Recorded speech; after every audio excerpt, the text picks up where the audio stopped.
But I want to focus tonight on the deconstruction of men, not because I think men are more important, but because I believe the attack on men has been the tip of the spear in the left's broader attack on America. And because this attack, the attack on men, is already far advanced.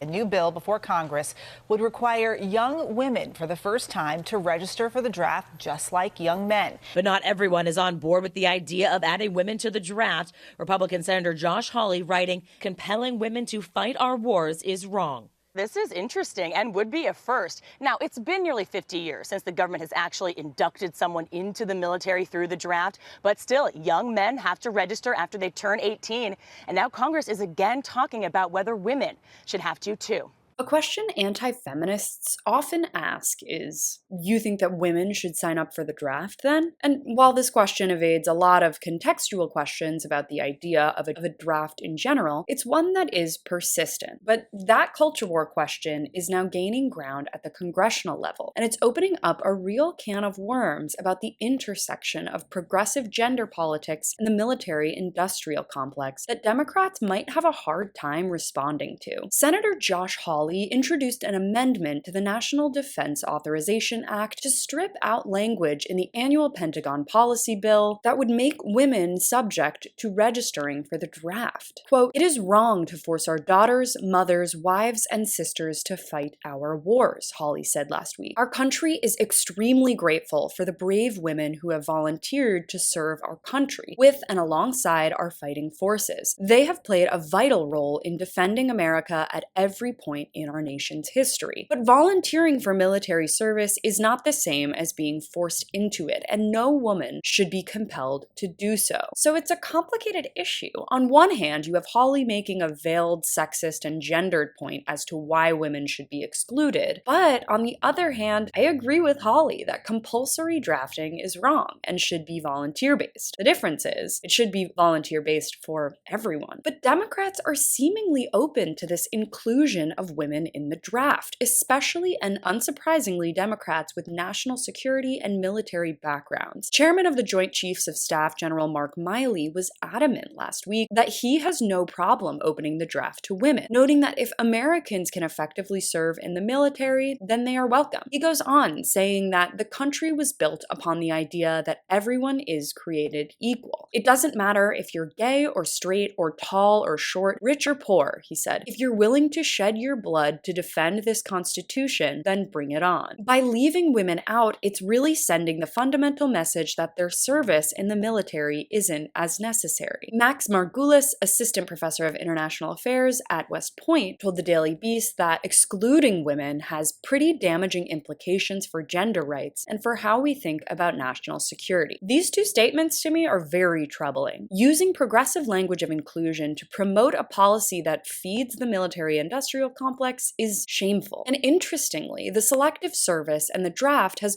always been an issue that has defied partisan divide. An Ipsos poll from August found that the support for opening the draft up to women has actually decreased since 2016, with 45% of Americans supporting the proposal now, compared to 63% 5 years ago. As I said, we could get rid of compulsory service altogether. And as Amy Rutenberg, a history professor at Iowa State University, tells NPR, "I believe strongly that the situation as it currently exists is untenable. It is clearly discriminatory for an all-male registration to exclude women. However, I think the bigger question is, what is the role of selective service? And is that agency and that particular action of registration from anyone required in the modern moment?" For me, the answer is simple. Rather than debate the idea of gender equality as it pertains to militarized violence and warfare, we could just end the draft. As Rutenberg contends, the history of the effectiveness of the draft, quote, tended to end around 1973. The question now is that we are no longer keeping records of its effectiveness on paper. There's no real method of enforcement of registration. I wonder, and have not really seen evidence that the system functions in the way it's meant to. What do you think? Should women be drafted into the armed forces in the name of feminism? Let me know in the comments, and as always, you can follow me on all platforms at Caro Johnson 917.